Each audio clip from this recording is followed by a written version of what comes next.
ಹೇಳಲ್ಲ. ಹಲೋ ಸ್ನೇಹಿತರೆ, welcome back to my channel. ನಾನು ಚೈತ್ರ.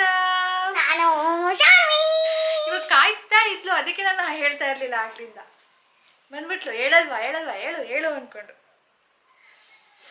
ಗುಡ್ ಮಾರ್ನಿಂಗ್ ಸ್ನೇಹಿತರೆ, ಹ್ಯಾಪಿ ಶಿವರಾತ್ರಿ ಎಲ್ಲರಿಗೂ. ಹ್ಯಾಪಿ ಶಿವರಾತ್ರಿ. ಇವತ್ತು ಶಿವರಾತ್ರಿ. ಈಗ ಸ್ನಾನ ಮಾಡಿ ಬಂದೆ, ಕೆಲಸ ಮುಗೀತು, ತಿಂಡಿ ಆಗಿದೆ. ತಿಂಡಿ ಸಾನು ತಿಂತಾ ಇದ್ಲು, ಓಡ್ ಬಂದ್ಬಿಟ್ಲು. ನಾನು ಬರ್ತೀನಿ ಅಂದ್ಕೊಂಡು. ಈಗ ಸ್ನೇಹಿತರೆ ಪೂಜೆ ಮಾಡಬೇಕು. ಪೂಜೆ ಆದಮೇಲೆ ತಿಂಡಿ. ಇವತ್ತು ನಾವು ಉಪವಾಸ. ಯಾವ ಥರ ಉಪವಾಸ? ಅನ್ನ ತಿನ್ನೋದಿಲ್ಲ, ಅನ್ನದ ಐಟಮ್ಸ್ ಏನೂ ತಿನ್ನೋದಿಲ್ಲ. ಆ ರೀತಿಯಲ್ಲಿ ನಾವು ಇವತ್ತು ಉಪವಾಸ. ಉಪ್ಪಿಟ್ಟು ರವೆ ಅದು ಅಕ್ಕಿದಲ್ಲ, ಗೋಧಿದು. ಸೊ ಸ್ನೇಹಿತರೆ, ನಿಮಗೆ ಫನ್ನಿ ಅನ್ನಿಸ್ಬೋದು, ಬಟ್ ಉಪವಾಸ ಮಾಡೋರು ತುಂಬ ಸ್ಟ್ರಿಕ್ಟಾಗಿ ಏನೂ ತಿಂದೆ ಫ್ರೂಟ್ಸ್ನ ತಿನ್ಕೊಂಡು ಸ್ವೀಟ್ಸ್ನ ತಿನ್ಕೊಂಡು ಉಪವಾಸ ಮಾಡ್ತಾರೆ. ನಮ್ಮ ಮನೆಯಲ್ಲಿ ಪೂಜೆ ಮಾಡ್ತೀವಿ, ಶಿವರಾತ್ರಿ ಹಬ್ಬಕ್ಕೆ ಪೂಜೆ ಮಾಡ್ತೀವಿ, ಶಿವನ್ನ ನೆನೆಸ್ಕೊಳ್ತೀವಿ, ದೇವಸ್ಥಾನಕ್ಕೆ ಹೋಗಿ ಬರ್ತೀವಿ. ಅದು ಬಿಟ್ಟರೆ ಅನ್ನ ಏನು ಸೇವಿಸಬೇಡಿ ಅಂದ್ಬಿಟ್ಟು ಮೊದಲಿಂದ ನಮ್ಮ ಮನೇಲಿ ಹೇಳ್ತಾ ಇದ್ರು. ಹಾಗಾಗಿ ನಾವು ಅದನ್ನು ಊಟ ಮಾಡಿದೆ, ಏನಾದರೂ ಈ ಥರ ಲೈಟ್ ಟಿಫನ್ ಹೋಲ್ ಡೇ ತಿಂತೀವಿ. ಅದು ಬಿಟ್ಟರೆ ಇನ್ನೇನಿಲ್ಲ ಸ್ನೇಹಿತರೆ. ಇವತ್ತಿನ ನಮ್ಮ ಸ್ಪೆಷಲ್ ಶಿವರಾತ್ರಿ ಹಬ್ಬ ಇಷ್ಟೇ. ಇನ್ನು ಸಾನು ಅಪ್ಡೇಟ್ ಕೊಡಬೇಕಂದ್ರೆ ಹೇಳಿದ್ದೆ ಭಾನುವಾರ ಏನೋ ಅವ್ರಿಗೂ ಹುಷಾರಿಲ್ಲ ಅಂತ ಹೇಳಿಬಿಟ್ಟು. ಇವತ್ತು ನಾವು ಬ್ಲಡ್ ಟೆಸ್ಟ್ಗೆ ಹೋಗಬೇಕಿತ್ತು. ಇವತ್ತು ಅವ್ರು ಏನು ಹೇಳಿದ್ರಂದರೆ 5ನೇ ದಿನಕ್ಕೆ ನೋಡಿ ಕೋರ್ಸೆಲ್ಲ ಮುಗಿದ ಮೇಲೆ ಅವಳಿಗೆ ಏನಾದರೂ ಕಡಿಮೆ ಆಗಲಿಲ್ಲ ಜ್ವರ ಅಂದರೆ ಬ್ಲಡ್ ಟೆಸ್ಟ್ ಮಾಡಿಸಿ ಅಂತ ಹೇಳಿದರು. ಬೆಳಿಗ್ಗೆಯಿಂದನೂ ಒಂಥರ ಕನ್ಫ್ಯೂಷನ್ನು. ಈ ಹುಡುಗಿ ಬೇರೆ ನೆನ್ನೆ ಥರ್ಮಾಮೀಟ್ರ್ ಹೊಡೆದಾಕ್ಬಿಟ್ಲು. ಅಂದರೆ ಅವಳು ಏನೋ ಮಾಡ್ತಾಯಿದ್ಲು, ಆವಾಗ ಅದು ಕೆಳಗಡೆ ಬಿದ್ದು, ಜಾರಿ ಕೆಳಗಡೆ ಬಿದ್ದು ಅದು ಒಡೆದೋಯ್ತು.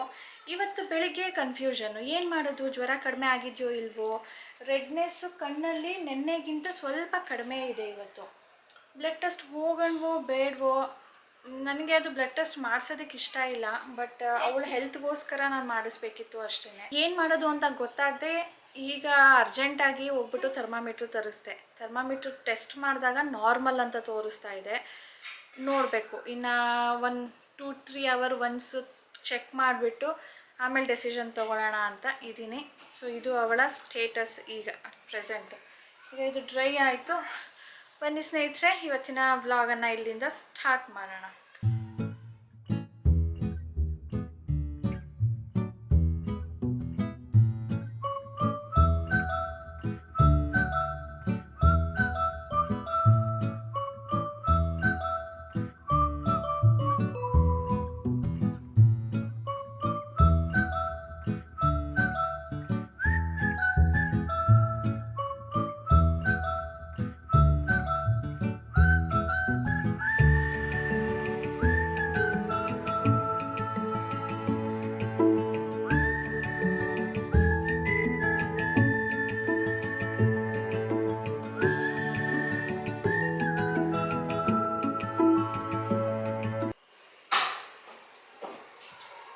ಟೈಮ್ 11:50. ರಾಜೇಶ್ ಅಂದರು ಈಗ ದೇವಸ್ಥಾನಕ್ಕೆ ಹೋಗಿ ಬಂದ್ಬಿಡೋಣ. ಸಂಜೆ ಅಷ್ಟೊತ್ತಿಗೆ ಕ್ಯೂ ಆಗಿಬಿಟ್ಟಿರುತ್ತೆ. ಈಗ ಬಿಸಿಲು ಅಂದ್ಕೊಂಡು ಕಡಿಮೆ ಇರ್ತಾರೆ ಅಂದ್ಕೊಂಡಿದ್ದೀವಿ, ಬಟ್ ಮಧ್ಯಾಹ್ನ ಹೋಗ್ತಾಯಿದ್ದೀವಿ ನಾವು. ಸ್ವಲ್ಪ ಬಿಲ್ಪತ್ರೆ ಇತ್ತು, ಅದನ್ನು ತೊಗೊಂಡೋಗ್ತಾ ಇದ್ದೀನಿ.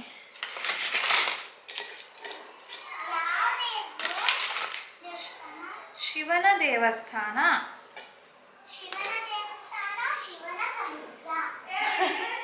ಶಿವನ ಸಮುದ್ರದಲ್ಲಿ ಶಿವನ ದೇವಸ್ಥಾನ. ದೇವಸ್ಥಾನಕ್ಕೆ ಹೋಗಿ ಬಂದ್ವಿ ಸ್ನೇಹಿತರೆ. ಮಧ್ಯಾಹ್ನ 12 ಗಂಟೆ ನಾವು ಹೋದಾಗ ಅಷ್ಟು ಬಿಸಿಲಿರುತ್ತೆ, ಯಾರೂ ಬಂದಿರೋದಿಲ್ಲ ಅಂದ್ಕೊಂಡು ಹೋದರೆ ಅಷ್ಟೊತ್ತ ಕ್ಯೂ ಇರೋದ. ಸಂಜೆ ಯೂಶಲಿ ಅಷ್ಟಿರುತ್ತೆ, 3 ಗಂಟೆ ಮೇಲೆ, ಅದು 4 ಗಂಟೆ ಅರೌಂಡ್ ಹೋದಾಗ ಅಷ್ಟು ಇರುತ್ತೆ. ನಾವು ಇನ್ನೇನು ಮಾಡ್ತೀರಾ, ಹೋದ್ಮೇಲೆ ದರ್ಶನ ಮಾಡಿಕೊಂಡು ಪ್ರಸಾದ ಈಸ್ಕೊಂಡು ಬಂದ್ವಿ. ಪ್ರಸಾದ ಬಂದು ವಾಂಗಿಬಾತು ಪೌಡರ್ ಹಾಕಿಬಿಟ್ಟು ಉಪ್ಪಿಟ್ಟು ಥರ ಎಲ್ಲ ಉಪ್ಪಿಟ್ಟೆ ಮಾಡಿರೋದು. ವಾಂಗಿಬಾತು ಪೌಡರ್ ಹಾಕಿ ಮಸಾಲ ಉಪ್ಪಿಟ್ಟು. ಬಟ್ ಸಾನು ಇವಾಗ ಮಧ್ಯಾಹ್ನ ಊಟ ಅದೇ 2 ಈಸ್ಕೊಂಡು ಬಂದ್ವಿ. ಸೊ ಜಾಸ್ತಿ ಇದೆ, ಸಾಕಾಗುತ್ತೆ.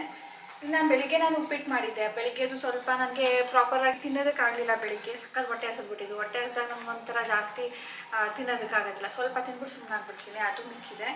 ಅದಕ್ಕೆ ರಾಜೇಶ್ ಅಂತ ಇದ್ರು, ನೀನು ಏನೂ ಮಾಡಬೇಡ ಈಗ, ಯಾಕಂದರೆ ನಾನು ರಾಜೇಶಕ್ಕೆ ಹೇಳಿದೆ ಈಗ ಕೋಸ್ ಮಾಡ್ತೀನಪ್ಪ, ಕೋಸ್ ಒಂದೇ ಜಾಸ್ತಿ ಇರೋದು 2 ಹೊತ್ತಿಗೆ ಆಗೋ ಥರ.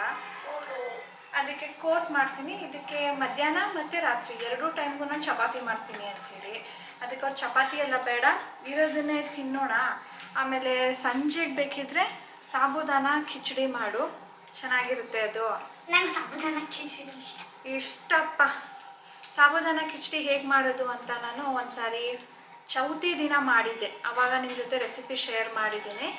ಅದರಲ್ಲಿ ಒಂದೇ ಒಂದು ಚೇಂಜಸ್ ಏನಂದರೆ ಆಲೂಗೆಡ್ಡೆನ ಸ್ಮ್ಯಾಶ್ ಮಾಡಿ ಹಾಕಿದ್ದೆ. ಆವಾಗ ಏನಾಗಿತ್ತು ಅಂದರೆ ತಳ ಹಿಡಿತಾ ಇತ್ತು ಆ್ಯಂಡ್ ಗಂಜಿ ಗಂಜಿ ಥರ ಆಗಿತ್ತು. ಆವಾಗ ನಿಮ್ಮಲ್ಲಿ ತುಂಬ ಜನ ಹೇಳಿದ್ರಿ ಸ್ಮ್ಯಾಶ್ ಮಾಡಬೇಡಿ, ಅದು ಆ ಥರ ಆಗುತ್ತೆ, ಸ್ಮ್ಯಾಶ್ ಮಾಡಿದಾಗ ಆಗುತ್ತೆ, ಕೊನೆಯಲ್ಲಿ ಹಾಕಿ ಅಂತ ಹೇಳಿಬಿಟ್ಟು. ಸೊ ಕೊನೆಯಲ್ಲಿ ಸೇರಿಸಿದ್ದೆ, ನೆಕ್ಸ್ಟ್ ಮಾಡಿದಾಗ ಚೆನ್ನಾಗಿ ಬಂದಿತ್ತು. ಸೊ ಆ ರೆಸಿಪಿನ ಚೆಕ್ ಮಾಡಿ ಸ್ನ್ಯಾಕ್ಸ್ ಟೈಮ್ಗೆ ಅಥವಾ ಉಪವಾಸ ಮಾಡಿದ ದಿನ ಎಲ್ಲ ಅದನ್ನು ತಿನ್ಬೋದು. ಈಗ ಕೂಡ ಅವರಿಬ್ಬರಿಗೂ ಅವತ್ತು ಮಾಡಿ ತುಂಬ ಇಷ್ಟ ಆಗ್ಬಿಟ್ಟಿದೆ, ಅದಕ್ಕೆ ಮಾಡು ಆವಾಗವಾಗ. ಅದಕ್ಕೆ ಯೂಶ್ವಲಿ 1 ಪ್ಯಾಕೆಟ್ ತರ್ತಾ ಇದ್ದೆ ಪಾಯಸಕ್ಕೆಲ್ಲ ಹಾಕೋದಕ್ಕೆ ಅಂತ ಹೇಳ್ಬಿಟ್ಟು. ಈಗ ಜಸ್ಟ್ ಇದ್ರದ್ದೇ ಡಿಶ್ ಮಾಡೋದಕ್ಕೆ ಅಂದ್ಬಿಟ್ಟು 2 ಪ್ಯಾಕೆಟ್ ತಂದಿದ್ದೀನಿ. ಇದೇನಂದರೆ ತಕ್ಷಣಕ್ಕೆ ಮಾಡೋಕ್ಕಾಗೋದಿಲ್ಲ. ಸೊ ನಾವು ಪ್ರೀ ಪ್ಲ್ಯಾನ್ ಮಾಡ್ಕೊಳ್ಬೇಕು. ಮಿನಿಮಮ್ 4 ಅವರ್ ಇದು ನೆನಿಬೇಕು, ಅವಾಗ ಮಾತ್ರನೇ ಮಾಡೋಕ್ಕಾಗೋದು. ಇಲ್ಲ ಅಂದರೆ ಪಾಯಸಕ್ಕಾದರೆ ನಾವು ಕುಕ್ಕರಲ್ಲಿ ಹಾಕ್ಬಿಟ್ಟು ಬೇಯಿಸ್ಬಿಡ್ಬೋದು. ಬಟ್ ಈ ಖಿಚಡಿ ಅಥವಾ ರೊಟ್ಟಿ ಮಾಡ್ಬೋದು, ಅದಕ್ಕೆಲ್ಲ ಕೂಡ ಆಗೋದಿಲ್ಲ. ಚೆನ್ನಾಗಿ ಒಂದು 3-4 ಸಾರಿ ವಾಶ್ ಮಾಡಿ 4 ಅವರ್ ನೆನೆಸ್ಬೇಕು. ಅದಕ್ಕೆ ಸಂಜೆ ಸ್ನ್ಯಾಕ್ಸ್ ಹೊತ್ತಿಗೆ ತಿನ್ನೋದಕ್ಕಾಗುತ್ತೆ ನೆನೆಸು ಅಂದರು. ಈಗ 2:30 ಆಗ್ತಾಯಿದೆ ಆಲ್ರೆಡಿ. ನಾನು ಸಾನು ಅವಾರ್ಡ್ ಫಂಕ್ಷನ್ ದಿನ ಡ್ರೆಸ್ ಹಾಕಿದ್ನಲ್ವಾ, ಅದನ್ನು ತುಂಬ ಜನ ಇಷ್ಟಪಟ್ಟರೆ. ಅದು ನಾನು ಮೀಶೋಲ್ಲಿ ತೊಗೊಂಡಿರೋದು. ಆ ವಿಡಿಯೋ ಲಿಂಕ್ ಡಿಸ್ಕ್ರಿಪ್ಷನಲ್ಲಿ ಇರುತ್ತೆ, ನೋಡಿ. ಅದರಲ್ಲಿ ಕೋಡ್ ಇರುತ್ತೆ, ಆ ಕೋಡ್ ಹಾಕ್ಬಿಟ್ಟು ನೀವು ಶಾಪ್ ಮಾಡ್ಬೋದು. ಅದು ಔಟ್ ಆಫ್ ಸ್ಟಾಕ್ ಆಗಿರ್ಬೋದು, ಯಾಕಂದರೆ ತುಂಬ ದಿನ ಆಯಿತು ತೊಗೊಂಡು. ನೋಡಿ, ಚೆಕ್ ಮಾಡಿ. ನಿಮ್ಮಲ್ಲಿ ಸುಮಾರು ಜನ ಕೇಳ್ತಾ ಇರ್ತೀರ ಯಾವ ಆಯಿಲ್ ಯೂಸ್ ಮಾಡ್ತೀರಾ ಅಂಥೇಳಿ. ನಾನು ಮನೆಯಲ್ಲಿ ಹರ್ಬಲ್ ಆಯಿಲ್ ಮಾಡ್ಕೊಳ್ತೀನಿ, ಅದನ್ನೇ ಯೂಸ್ ಮಾಡೋದು. ಅದು ತುಂಬ ಚೆನ್ನಾಗಿದೆ, ನನಗೆ ಸೂಟ್ ಆಗಿದೆ. ನಾನು ಮಧ್ಯ ಏನಂತಾರೆ ಲೇಸಿ ಆಗಿಬಿಟ್ಟೆ, ಸ್ವಲ್ಪ ಆಯಿಲ್ಸ್ ಬೇರೆದಿತ್ತು, ಅದನ್ನೆಲ್ಲ ಟ್ರೈ ಮಾಡೋಣ ಅಂತ ಹೇಳಿಬಿಟ್ಟು 2 ಆಯಿಲ್ನ ಚೇಂಜ್ ಮಾಡಿದೆ, 2 ಶ್ಯಾಂಪೂನ ಚೇಂಜ್ ಮಾಡಿದೆ. ಬಟ್ ಯಾವುದೂ ಕೂಡ ನನಗೆ ಸೂಟ್ ಆಗ್ತಾ ಇಲ್ಲ. ಇದರಷ್ಟು ಅದು ಚೆನ್ನಾಗಿ ಸೂಟ್ ಆಗ್ತಾ ಇಲ್ಲ. ನನಗೆ ಹೇರ್ ಫಾಲ್ ಸ್ಟಾಪ್ ಆಗಿಬಿಡುತ್ತೆ ಅಂತ ಅಲ್ಲ, ಬಟ್ ಕಡಿಮೆ ಇರುತ್ತೆ ನಾನು ಈ ಆಯಿಲ್ನ ಯೂಸ್ ಮಾಡಿದಾಗ. ಸೊ ಇದನ್ನು ನಾನು ಮನೇಲಿ ಮಾಡ್ಕೊಳ್ತೀನಿ. ಭಾನುವಾರ ಮಾಡಿದ್ದೆ, ಇವತ್ತು ಫಿಲ್ಟರ್ ಮಾಡ್ಕೊಳ್ತಾ ಇದ್ದೀನಿ. ಇದಕ್ಕೆ ನಾನು onion essential oil and tea tree essential ಆಯಿಲ್ನ ಮಿಕ್ಸ್ ಮಾಡ್ತಾ ಇದ್ದೀನಿ. Onion essential oil 20 drops and tea tree oil essential oil 10 drops. ಇದ್ರ ಜೊತೆ ಕ್ಯಾಸ್ಟರ್ ಆಯಿಲ್, ಹರಳೆಣ್ಣೆ ಸ್ವಲ್ಪ, ಎಷ್ಟು ಬೇಕೋ ಅಷ್ಟು. ತುಂಬ ಜಿಡ್ಡಾಗುತ್ತೆ ಅನ್ನೋರು ಸ್ವಲ್ಪ ಹಾಕ್ಕೊಳ್ಬೋದು. ಇದ್ರ ಜೊತೆ ನಾನು ವಿಟಮಿನ್ ಇ ಕ್ಯಾಪ್ಸೂಲ್ಸ್ ಬರುತ್ತೆ, ಮೆಡಿಕಲ್ ಸ್ಟೋರಲ್ಲಿ ಸಿಗುತ್ತೆ. ವಿಟಮಿನ್ ಇ ಕ್ಯಾಪ್ಸೂಲ್ಸ್ ಅಂದರೆ ಸಾಕು, ಅದನ್ನು 2 ಹಾಕ್ಕೊಳ್ತಾ ಇದ್ದೀನಿ. ಒಂದು 100 ml ಆಯಿಲ್ಗೆ ನಾನು ಇಷ್ಟೆಲ್ಲ ಹಾಕ್ಕೊಳ್ತಾ ಇರೋದು. ಇದೆಲ್ಲ ಹಾಕಿದಾಗ ನಿಮಗೆ ಹೇರ್ ಫಾಲ್ ಕಡಿಮೆ ಆಗುತ್ತೆ, ಹೇರ್ ರೀಗ್ರೋತ್ ಆಗೋದಕ್ಕೆ ಹೆಲ್ಪ್ ಆಗುತ್ತೆ. ಇದ್ರ ಜೊತೆ ನಾನು ಪ್ಯೂರ್ ಬಾದಾಮ್ ಆಯಿಲ್ ಕೂಡ ಮಿಕ್ಸ್ ಮಾಡ್ತೀನಿ, ಅದು ಕೂಡ ಅಷ್ಟೇ, ನಿಮ್ಗೆ ಎಷ್ಟು ಬೇಕು ಅನಿಸುತ್ತೋ ಅಷ್ಟು ಮಾತ್ರನೇ. So these mixture of oil ನಾನು ಯೂಸ್ ಮಾಡ್ತೀನಿ, ಚೆನ್ನಾಗಿದೆ. ಸಾನುಗೆ ಈಗ ಟೆಸ್ಟ್ ಮಾಡಿದೆ, 97.5 ಇದೆ, ಅಂದರೆ ಅದು ನಾರ್ಮಲ್ಲೇನೆ. ಅವಾಗವಾಗ ಟೆಸ್ಟ್ ಮಾಡ್ತಾ ಇರಬೇಕು. ಬೆಳಿಗ್ಗೆ 1 ಡೋಸ್ ತೊಗೊಂಡಿದ್ದಾಳೆ, ರಾತ್ರಿ 1 ಡೋಸ್ ಇದೆ. ನೋಡಬೇಕು, ನಾಳೆ ತನಕ ಫುಲ್ ಏನಾದರೂ ಕಣ್ಣು ಕೆಂಪಾಗಿರೋದು ಹೋಗಲಿಲ್ಲ ಅಂದರೆ ನಾಳೆ ಹೋಗಬೇಕು. ಇದಕ್ಕಿದೆ ನನಗೆ ಬೆಕ್ಕಳಿಗೆ ಬಂದ್ಬಿಡ್ತು. ನನ್ನ ಸಾನುಗೆ ಸ್ನೇಹಿತರೆ ಇದು ಯೂಸ್ ಮಾಡೋದಿಲ್ಲ. ಇದು ನಾನು ನನಗೆ ಮತ್ತು ರಾಜೇಶ್ಗೆ, ಸಾನುಗೆ ಕೋಲ್ಡ್ ಪ್ರೆಸ್ಡ್ ಆಯಿಲ್, ಅಂದರೆ ಅವರ ಅಮ್ಮಮ್ಮ ತೆಗೆದುಕೊಡ್ತಾರೆ ಎಣ್ಣೆ. ಮನೆಯಲ್ಲಿ ಇರೋ ಕೊಬ್ಬರಿನ ಬಿಡಿಸಿ ಎಣ್ಣೆ ತೆಗೆಸಿ ಎಣ್ಣೆ ಕೊಡ್ತಾರಲ್ಲ, ಅದನ್ನು ಮಾತ್ರನೇ ಹಚ್ಚೋದು, ಬೇರೆ ಇನ್ಯಾವುದೂ ಹಚ್ಚೋದಿಲ್ಲ. ನಾನು ಇದು ಆಯಿಲ್ ಹೇಗೆ ಮಾಡೋದು ಸ್ನೇಹಿತರೆ ಇವಾಗ ತೋರಿಸ್ತೀನಿ ನೋಡಿ. ನಾನು ಭಾನುವಾರ ಮಾಡಿದ್ದು, ಸೋಮವಾರ ಇಲ್ಲ ಮಂಗಳವಾರ, ಇವತ್ತು ನಾನು ಬಾಟ್ಲಿಗೆ ಹಾಕ್ಕೊಂಡಿದ್ದೀನಿ. ಈ ಎಣ್ಣೆ ಮಾಡೋದಕ್ಕೆ ನಾನು ಒಂದು ಕ್ಲೀನ್ ಬೌಲ್ ತೊಗೊಂಡಿದ್ದೀನಿ, ಇದನ್ನು ಬಿಸಿ ಮಾಡೋಕ್ಕೆ ಇಟ್ಟಿದ್ದೀನಿ. ಸುಮಾರು 200 ml ಅಷ್ಟು ಕೊಬ್ಬರಿ ಎಣ್ಣೆ. ಇದು ಪ್ಯಾರಾಚೂಟ್ ಸಿಗುತ್ತೆ ಅನ್ನೋ ಹಾಗಿದ್ರೆ ಅದನ್ನು ತೊಗೊಳ್ಳಿ. ಬಟ್ ನಾನು ಇದನ್ನು ಹೇಳಿದ್ನಲ್ಲ, ಅಮ್ಮ ಬಿಡಿಸ್ಕೊಡ್ತಾರೆ ಎಣ್ಣೆ. ಅಥವಾ ನೀವು ಕೋಲ್ಡ್ ಪ್ರೆಸ್ಡ್ ಆಯಿಲ್ ಅಂತ ಬರುತ್ತಲ್ಲ, ಅದನ್ನು ಕೂಡ ಯೂಸ್ ಮಾಡ್ಬೋದು. ಅದು ಪ್ಯೂರೆಸ್ಟ್ ಫಾರ್ಮಲ್ಲಿರುತ್ತೆ, ಯಾವುದೇ ಥರದ ಕೆಮಿಕಲ್ಸ್, ಪ್ರಿಸರ್ವೇಟಿವ್ಸ್ ಇರೋದಿಲ್ಲ. ಸೊ ತುಂಬ ಒಳ್ಳೆಯದು ಕೂದಲಿಗೆ. ಇದನ್ನು ನಾನೀಗ ಬಿಸಿ ಮಾಡ್ಕೊಳ್ತೀನಿ. ಇದಕ್ಕೆ ಸುಮಾರು ಪೌಡ್ರ್ಗಳನ್ನ ಮಿಕ್ಸ್ ಮಾಡ್ತೀನಿ. ಇದೆಲ್ಲ ಪೌಡ್ರು ನಾನು ತುಂಬ ದಿನದ ಹಿಂದೆನೇ ತಂದಿಟ್ಕೊಂಡಿದ್ದೆ. ಕೆಲವೊಬ್ಬರಿಗೆ ಇದು ಸೂಟ್ ಆಗುತ್ತೆ, ಕೆಲವೊಬ್ಬರಿಗೆ ಸೂಟ್ ಆಗೋದಿಲ್ಲ. ಕೆಲವೊಂದು ಬ್ರ್ಯಾಂಡಿನ ಪೌಡರ್ಗಳು ಮಾತ್ರನೇ ಸೂಟ್ ಆಗೋದು. ಸೊ ನಾನು ಅಮೆಝಾನಲ್ಲಿ ಲಿಂಕ್ಗಳು ಸಿಗುತ್ತೆ, ಯಾವ್ದ್ಯಾವ್ದು ಸಿಗುತ್ತೋ ಅದನ್ನು ನಾನು ಡಿಸ್ಕ್ರಿಪ್ಷನಲ್ಲಿ ಮೆನ್ಷನ್ ಮಾಡಿರ್ತೀನಿ. ನಿಮ್ಗೆ ಇಂಟ್ರೆಸ್ಟ್ ಇದ್ದರೆ ನೀವು ಚೆಕ್ ಮಾಡಿ. ಸೊ ಬನ್ನಿ, ಈಗ ನಾನು ಯಾವ್ಯಾವ ಪೌಡರ್ನ ಎಷ್ಟು ಕ್ವಾಂಟಿಟಿಯಲ್ಲಿ ಮಿಕ್ಸ್ ಮಾಡ್ತೀನಿ ಅಂತ ತಿಳಿಸ್ತಾ ಹೋಗ್ತೀನಿ. ಮೊದಲಿಗೆ ನಾನು ಒಂದೊಂದು ಸ್ಪೂನ್ ಮಿಕ್ಸ್ ಮಾಡ್ಕೊಳ್ಳೋ ಅಂಥ ಪೌಡರ್ಸ್ನ ತೋರಿಸ್ತೀನಿ. ಇದು ಬಂದು ಹೈಬಿಸ್ಕಸ್ ಅಂದರೆ ಕೆಂಪು ದಾಸವಾಳ ಇರುತ್ತಲ್ಲ, ಅದರ ಪೌಡರ್. ನಾನೀಗ ಏನೇನು ತೋರಿಸ್ತೀನೋ ಎಲ್ಲನೂ ಒಂದೊಂದು ಸ್ಪೂನು. ಕರಿಬೇವು ನಾನು ಪುಡಿ ಮಾಡಿ ಇಟ್ಕೊಂಡಿದ್ದೆ, ಅದು 1 ಸ್ಪೂನು. ಇದು ಮೇಥಿ ಪೌಡರ್, ಮೆಂತೆನ ಕೂಡ ಪುಡಿ ಮಾಡಿ ಇಟ್ಕೊಂಡು ಅದನ್ನು ಯೂಸ್ ಮಾಡ್ಬೋದು. ಅಲೋವೆರಾ ಪೌಡರ್, ಅಲೋವೆರಾ ಲೀಫಿನ ಪೌಡರ್. ಹೋಲಿ ಬೇಸಿಲ್ ಅಂದರೆ ತುಳಸಿ ಎಲೆಗಳನ್ನ ಪುಡಿ ಮಾಡಿ ಇಟ್ಕೊಳ್ಬೋದು. ಆಮ್ಲಾ ಪೌಡರ್, ಬೆಟ್ಟದ ನೆಲ್ಲಿಕಾಯಿ ಪೌಡರ್. ನೀಮ್ ಪೌಡರ್, ಬೇವಿನೆಲೆ. ಬ್ರಾಹ್ಮಿ ಪೌಡರ್, ಬ್ರಾಹ್ಮಿ ಮತ್ತು ಭೃಂಗರಾಜ್ ನಾನು 2 ಸ್ಪೂನ್ ಹಾಕ್ತೀನಿ. ಭೃಂಗರಾಜ್ 2 ಸ್ಪೂನ್ಸ್. ಇಷ್ಟೆಲ್ಲ ಹಾಕ್ಬಿಟ್ಟು ಸ್ನೇಹಿತರೆ, ಒಂದು ಕುದಿ ಬಂದರೆ ಸಾಕು. ಇದು ಹಾಕಿದಾಗ ಸ್ವಲ್ಪ ಗ್ರೀನಿಷಲ್ಲಿರುತ್ತೆ. ನಾವು ಒಂದು ಕುದಿ ಬಂದ ಮೇಲೆ ಅದು ಸ್ವಲ್ಪ ಕಪ್ಪಗಾಗತ್ತೆ. ಸೊ ಆವಾಗ ನಾವು ಆಫ್ ಮಾಡಿ ಮುಚ್ಚಿಟ್ಬಿಡ್ಬೇಕು. ಹೋಲ್ ನೈಟ್ ಇಡಬೇಕು ಇದನ್ನು. ನಾನು ಹೇಳಿದ್ನಲ್ಲ, ನಾನು ಭಾನುವಾರ ಮಾಡಿದ್ದು, ಸೋಮವಾರ ನಾನು ಇದನ್ನು ಫಿಲ್ಟರ್ ಮಾಡ್ಕೊಳ್ತಾ ಇದ್ದೀನಿ. ಪೌಡ್ರ್ ಮಿಕ್ಸ್ ಮಾಡಿರ್ತೀವಲ್ವ, ನಿಧಾನಕ್ಕೆ ಅದು ಫಿಲ್ಟರ್ ಆಗಿಬಿಟ್ಟು ಪೌಡರ್ ಎಲ್ಲ ಕೆಳಗಡೆ ಕೂತ್ಕೊಳ್ಳುತ್ತೆ. ಸೊ ಕ್ಲಿಯರ್ ಆಯಿಲ್ ಮಾತ್ರನೇ ನಮಗೆ ಸಿಗತ್ತೆ. ಈಗ ನೋಡಿ ಸ್ನೇಹಿತರೆ, ಸಂಜೆ ಆಗ್ತಾ ಇದೆ, 5:45 ಟೈಮು. ಆಗಲೇ ಸಾಬುದಾನ ನೆನೆಸಿದ್ನಲ್ಲ, ಅದು ಸಾಫ್ಟ್ ಆಗಿದೆ. ಇದು ಅವ್ರಿಗಿಬ್ಬರಿಗೆ ಎಷ್ಟು ಇಷ್ಟ ಆಗ್ಬಿಟ್ಟಿದೆ ಅಂದರೆ, ನೀನು ಮಾಡಬೇಡ, ನಾನು ಮಾಡ್ಕೊತೀನಿ, ನೀನು ಬರೀ ನೆನೆಸಿಡು ಅಷ್ಟೇ ಸಾಕು. ಸೀನು ನಿಮಗೆ ತಾನೇ ಬೇಕಾಗಿರೋದು, ನೀವು ಮಾಡ್ಕೊಳ್ಳಿ. ನಾನೇನು ಅಂದಿಲ್ಲ, ನೀವೇ ಹೇಳಿದ್ದು. ಅದಕ್ಕೆ ಫ್ರಿಜ್ಜಲ್ಲಿ ಇಟ್ಟಿದ್ದೆ, ಹಾಕಿ ಅದು. ನೀನು ಹೊಗೇಶ್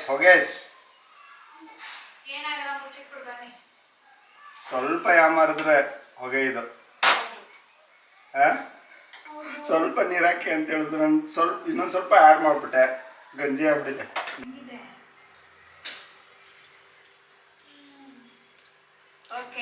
ಚೆನ್ನಾಗಿದೆ, ಜಲಿ ಜಲಿ ಆಗಿದೆ, ಯಾಕಂದ್ರೆ ಸ್ಪೂನಲ್ಲಿ ತಿನ್ನಕ್ ಆಗ್ತಾ ಇಲ್ಲ.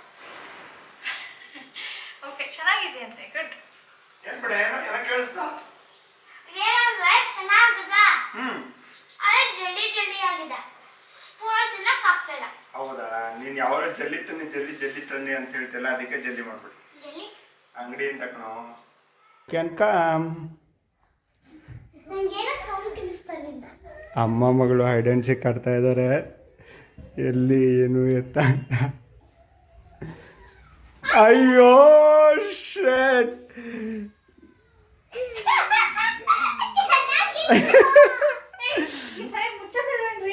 ತೂ ಅದು ಇದು ಮುಚ್ಚಿದೆ, ಇದು ಬಂದ್ಬಿಟ್ಟಿದೆ. ಹಿಂಗೆ ಮುಚ್ಚಿದ್ದೆ ತಲೆ ಕೂದಲತ್ರ, ಅದು ನಾನು ಆ ಕಡೆ ಹೋಗಿ ಹಿಂಗೆ ಬಂದ್ಬಿಟ್ಟಿದೆ. ತುಂಬಾ ಇದಾಗುತ್ತೆ, ಡೌಟ್ ಆಗುತ್ತೆ ಅಂತ ಹೇಳ್ಬಿಟ್ಟು. ಶೇ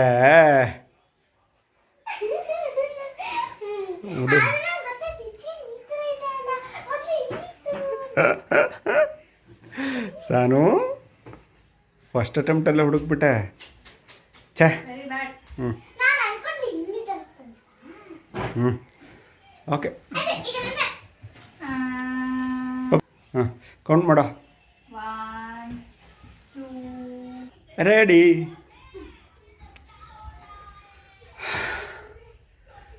ಹುಡುಕಿ ನೋಡುವ ನೀವು ಹೇಗೆ ಹುಡುಕ್ತೀರಾ ಅಂತ.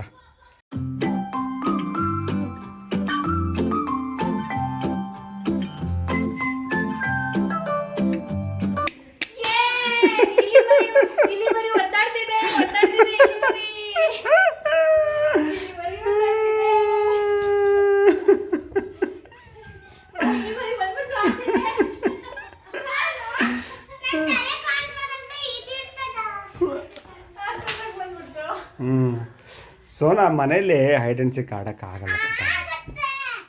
ಇದು ಸ್ನೇಹಿತರೆ ನಾವು ನೆನ್ನೆ ಆಟ ಆಡಿದ್ದು. ನೆನ್ನೆ ವ್ಲಾಗನ್ನು ನಿಮ್ಮ ಜೊತೆ ಶೇರ್ ಮಾಡಿದ್ದೆ. ಸಾನುಗೆ ಬಿಗ್ ಸರ್ಪ್ರೈಸ್ ಸಿಕ್ಕಿತ್ತು. ಆವಾಗ ನಾನು ವ್ಲಾಗ್ನ ಎಂಡ್ ಮಾಡಿಬಿಟ್ಟಿದ್ದೆ. ಬಟ್ ಸಂಜೆ ಆಡಬೇಕಾದ್ರೆ ಇದನ್ನು ರೆಕಾರ್ಡ್ ಮಾಡಿರೋದು. ಸೊ ಸ್ನೇಹಿತರೆ, ಇವತ್ತಿನ ವಿಡಿಯೋ ಇದರೊಂದಿಗೆ ಎಂಡ್ ಮಾಡ್ತೀನಿ. ನಿಮ್ಮೆಲ್ಲರಿಗೂ ಇಷ್ಟ ಆಗಿದ್ರೆ ಪ್ಲೀಸ್ ಲೈಕ್ ಸ್ನೇಹಿತರೆ, ಪ್ಲೀಸ್ 2000 ಲೈಕ್ಸ್ ಕೊಡಿ. ಆ್ಯಂಡ್ ವಿತೌಟ್ ಸಬ್ಸ್ಕ್ರೈಬಿಂಗ್ ನೋಡ್ತಾ ಇದ್ದರೆ ಪ್ಲೀಸ್ ಸಬ್ಸ್ಕ್ರೈಬ್ ಮಾಡ್ಕೊಳ್ಳಿ. ಬೆಲ್ ಬಟನ್ ಕ್ಲಿಕ್ ಮಾಡಿ, ನೋಟಿಫಿಕೇಷನ್ ಬರುತ್ತೆ.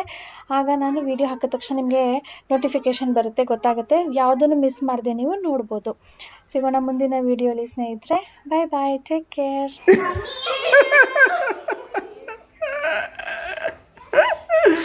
ಬಾತ್ರೂಮಲ್ಲಿ ಹೋಗಿ ಹುಡುಕಿದ್ಲು. ಗೇಟ್ ತೆಗೆದ್ರೆ ಶಬ್ದ ಬರುತ್ತೆ ಅಂತ ತೆಗಿಲಿಲ್ಲ ನಾನು. ಓಕೆ, ಸಾಕೀಗ. Okay, done.